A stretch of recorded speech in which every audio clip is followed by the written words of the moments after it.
ದೇಶದ ರಾಜಕೀಯದಲ್ಲಿ ಸದಾ ಸಂಚಲನವನ್ನ ಮೂಡಿಸುವ ಒಂದು ವಿದ್ಯಮಾನ ಈಗ ದೇಶದಾದ್ಯಂತ ಚರ್ಚೆಗೆ ಕಾರಣವಾಗಿದೆ. ಇದುವರೆಗೆ ನಾನೇ ಪ್ರಧಾನಿ ಎಂದು ದೇಶವನ್ನ ಮುನ್ನಡೆಸ್ತಾ ಇದ್ದ ಪ್ರಧಾನಿ ನರೇಂದ್ರ ಮೋದಿ ಅವರ ರಾಜೀನಾಮೆಗೆ ಈಗ ದೇಶದ ಯುವ ಸಮೂಹ ಬೀದಿಗಿಳಿದು ಬೇಡಿಕೆಯನ್ನ ಇಟ್ಟಿದೆ. ಯಾವ ಯುವ ಸಮೂಹ ಒಂದು ಕಾಲದಲ್ಲಿ ಬದಲಾವಣೆಯ ಆಶಯದೊಂದಿಗೆ ಬಿಜೆಪಿ ಸರ್ಕಾರದ ಪರವಾಗಿ, ಮೋದಿ ಸರ್ಕಾರದ ಪರವಾಗಿ ನಿಂತಿತ್ತೋ ಅದೇ ಯುವ ಸಮೂಹ ಇಂದು ದೇಶದ ಉದ್ಯೋಗ ಬಿಕ್ಕಟ್ಟು, ಆರ್ಥಿಕ ನೀತಿಗಳು ಮತ್ತು ಭವಿಷ್ಯದ ಅನಿಶ್ಚಿತತೆಯ ವಿರುದ್ಧ ಆಕ್ರೋಶವನ್ನ ಹೊರಹಾಕುತ್ತಿದೆ. ಅಷ್ಟಕ್ಕೂ ದೇಶದ ಯುವಕರು ಪ್ರಧಾನಿ ನರೇಂದ್ರ ಮೋದಿ ಅವರ ರಾಜೀನಾಮೆಗೆ ಪಟ್ಟು ಹಿಡಿದಿರುವುದರ ಹಿಂದಿರುವ ಅಸಲಿ ಕಾರಣಗಳೇನು, ಇವರ ಮುಖ್ಯ ಬೇಡಿಕೆಗಳು ಮತ್ತು ಆಕ್ರೋಶಕ್ಕೆ ಕಾರಣವಾದ ಪ್ರಮುಖ ವಿದ್ಯಮಾನಗಳು ಯಾವುವು, ಯುವ ಸಮೂಹದ ಈ ಹೋರಾಟ ದೇಶದ ರಾಜಕೀಯದ ಮೇಲೆ ಎಂತಹ ಪ್ರಭಾವವನ್ನ ಬೀರಬಹುದು, ಇದರ ಬಗ್ಗೆನೇ ಒಂದು ವಿಶೇಷ ವರದಿ ಇದೆ, ಬನ್ನಿ ನೋಡ್ತಾ ಹೋಗೋಣ. ಸ್ನೇಹಿತರೆ, ಭಾರತೀಯ ರಾಷ್ಟ್ರೀಯ ಪರೀಕ್ಷಾ ವ್ಯವಸ್ಥೆಯ ರಾಜಕೀಯ ಪತನವು ಇತ್ತೀಚಿನ ದಶಕಗಳಲ್ಲೇ ಅತ್ಯಂತ ತೀವ್ರವಾದ ಸಾಮಾಜಿಕ, ರಾಜಕೀಯ, ಯುವ ಆಂದೋಲನಕ್ಕೆ ನಾಂದಿ ಹಾಡಿದೆ.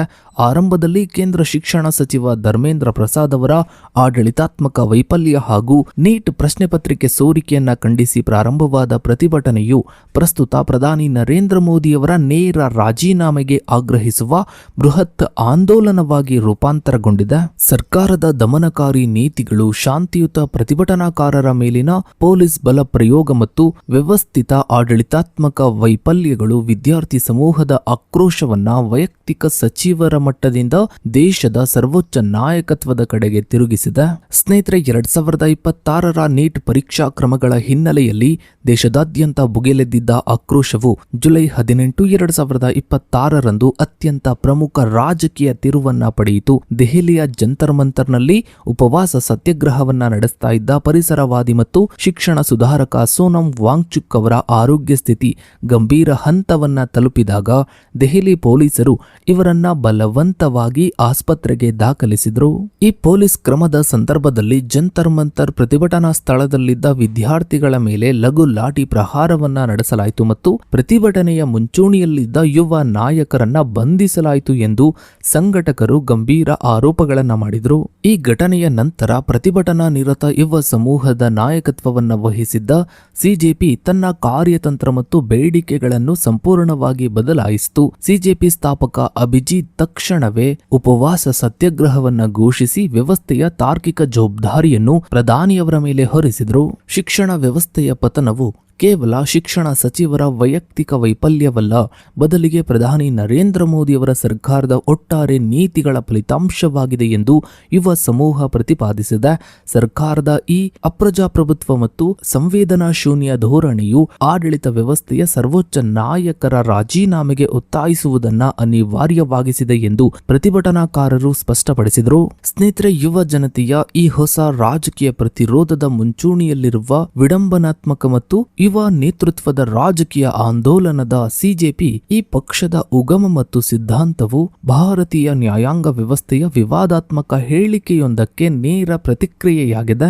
ಸುಪ್ರೀಂ ಕೋರ್ಟ್ನ ನ್ಯಾಯಮೂರ್ತಿ ಸೂರ್ಯಕಾಂತ್ ಅವರು ವಕೀಲರೊಬ್ಬರ ಅರ್ಜಿಯನ್ನ ವಿಚಾರಣೆ ನಡೆಸುವಾಗ ನಿರುದ್ಯೋಗಿ ಯುವಜನರನ್ನು ಸಮಾಜಕ್ಕೆ ಹಾನಿ ಮಾಡುವ ಜಿರಳೆಗಳು ಮತ್ತು ಪರಾವಲಂಬಿಗಳು ಎಂದು ಹೋಲಿಸಿದ್ರು. ನ್ಯಾಯಾಧೀಶರು ನಂತರ ತಮ್ಮ ಹೇಳಿಕೆಗೆ ಸ್ಪಷ್ಟನೆ ನೀಡಿದರಾದರೂ ದೇಶದ ನೊಂದ ಯುವ ಸಮೂಹ ಈ ಅಪಮಾನಕರ ಲೇಬಲ್ ಅನ್ನು ತಮ್ಮ ಸಾಂಕೇತಿಕ ಆಯುಧವನ್ನಾಗಿ ಬಳಸಲು ನಿರ್ಧರಿಸಿತ್ತು. ಸ್ನೇಹಿತರೆ, ಶಿಕ್ಷಣ ಸುಧಾರಕ ಸೋನಂ ವಾಂಗ್ಚುಕ್ ಅವರು ಜೂನ್ 28ರಂದು ಜಂತರ್ ಮಂತರ್ನಲ್ಲಿ ಸಿಜೆಪಿ ಪ್ರತಿಭಟನೆಯನ್ನ ಬೆಂಬಲಿಸಿ ಉಪವಾಸ ಸತ್ಯಾಗ್ರಹವನ್ನ ಆರಂಭಿಸಿದಾಗ ಆಂದೋಲನಕ್ಕೆ ಹೊಸ ನೈತಿಕ ಮತ್ತು ಬೌದ್ಧಿಕ ಆಯಾಮ ಸಿಕ್ತು. ಇವರೊಂದಿಗೆ ಆಲ್ ಇಂಡಿಯಾ ಸ್ಟೂಡೆಂಟ್ ಅಸೋಸಿಯೇಷನ್ ಸೇರಿದಂತೆ ವಿವಿಧ ವಿದ್ಯಾರ್ಥಿ ಸಂಘಟನೆಗಳ ಕಾರ್ಯಕರ್ತರು ಉಪವಾಸ ನಿರತರಾಗಿದ್ರು. ವಾರಗಳು ಕಳೆದಂತೆ ವಾಂಗ್ಚುಕ್ ಅವರ ಆರೋಗ್ಯ ಪರಿಸ್ಥಿತಿ ಗಂಭೀರವಾಗಿ ಕ್ಷೀಣಿಸ್ತಾ ತೊಡಗಿತು. ದೇಹದ ಗ್ಲೂಕೋಸ್ ಶೇಖರಣೆ ಸಂಪೂರ್ಣವಾಗಿ ಖಾಲಿಯಾದ ನಂತರ ಇವರ ದೇಹವು ಮಾಂಸಖಂಡಗಳನ್ನ ಕರಗಿಸಲು ಆರಂಭಿಸಿತು. ವೈದ್ಯಕೀಯ ತಜ್ಞರು ಮೂತ್ರಪಿಂಡ ಮತ್ತು ಪ್ರಮುಖ ಅಂಗಾಂಗಗಳ ವೈಫಲ್ಯದ ಬಗ್ಗೆ ಎಚ್ಚರಿಕೆಯನ್ನ ನೀಡಿದ್ರೂ ಕೂಡ ವಾಂಗ್ಚುಕ್ ಅವರು ತಮ್ಮ ಉಪವಾಸವನ್ನ ಹಿಂತೆಗೆದುಕೊಳ್ಳಲು ನಿರಾಕರಿಸಿದ್ರು.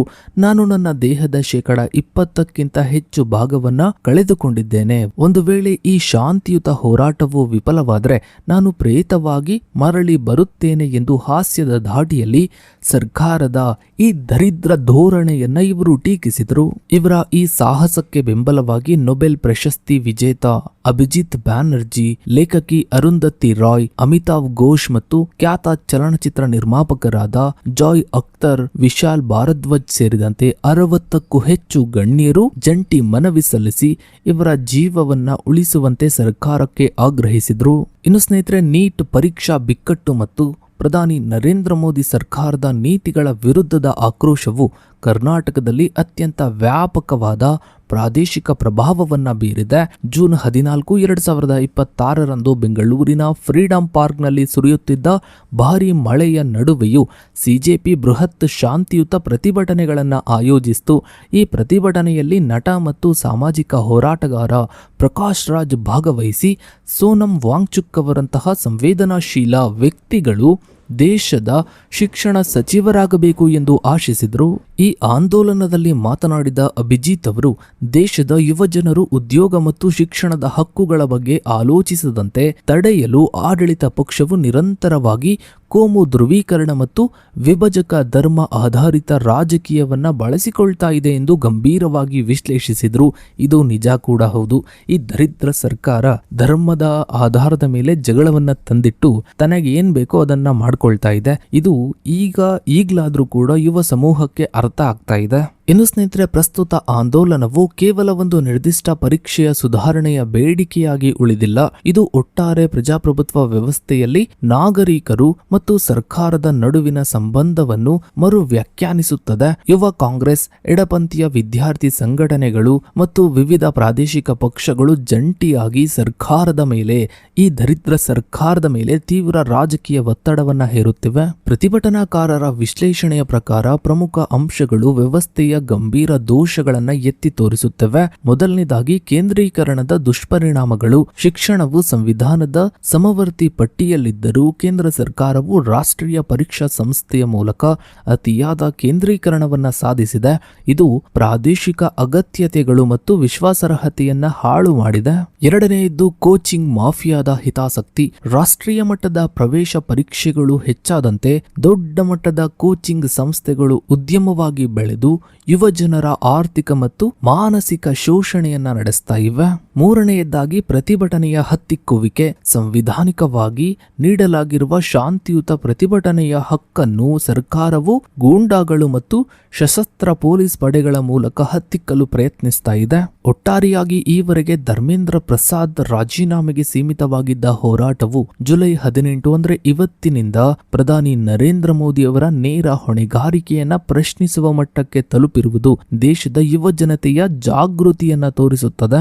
ಹೀಗೆ ಹೇಳ್ತಾ ಹೋದ್ರೆ ಈ ಸರ್ಕಾರದ ದರಿದ್ರ ಆಡಳಿತ ವ್ಯವಸ್ಥೆ, ದರಿದ್ರ ಭ್ರಷ್ಟಾಚಾರ ಹಾಗೂ ಯಾವುದಕ್ಕೂ ಯೂಸ್ ಆಗದಂತಹ ಭ್ರಷ್ಟಾಚಾರವೇ ತುಂಬಿರುವಂತಹ ಯೋಜನೆಗಳು, ಹೀಗೆ ಹೇಳ್ತಾ ಹೋದ್ರೆ ದೊಡ್ಡ ಪಟ್ಟಿಯೇ ಸಿಗುತ್ತೆ.